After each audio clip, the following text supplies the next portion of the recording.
An Elk River carpenter is redefining the approach to the traditional cabin. Dan Pauly doesn't build with 90-degree angles or straight lines. He prefers to push the boundaries. And this week's Finding Minnesota, Rachel Slavic introduces us to the woodworker with a unique eye for design. This hardly looks like the preservation of history. At every measurement and cut is Dan Pauly's attempt to hold on to the past. This is our history within our country. Through his business Rustic Way, Dan works almost exclusively with reclaimed wood. This particular board right here is a floor joist out of an old school. He finds inspiration in the character of each piece. Most people don't realize what's hidden underneath that board.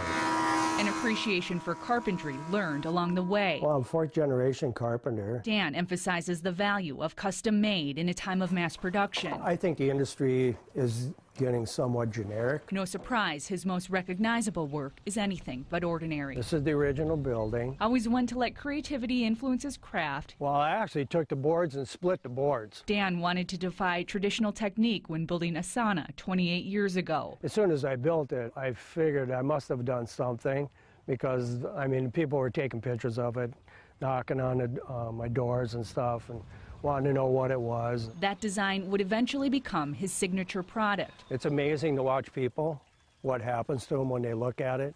I think it just takes the playful side out of it. Over the years, the building not only brought him worldwide attention. I've never really named it. It's the Rustic Way. But the demand that goes along with it. Depending on the interiors, you'll go 8 to 10 buildings in a year. The unique style isn't just limited to the exterior architecture. He also tailors the interior for each customer. Garden sheds, playhouses, bathrooms, guest cottages, saunas. Dan may push the borders of design, yet the mix of character and passion is still framed in woodworking's oldest traditions. You know, I think it's more about the story, telling people really what the story is all about.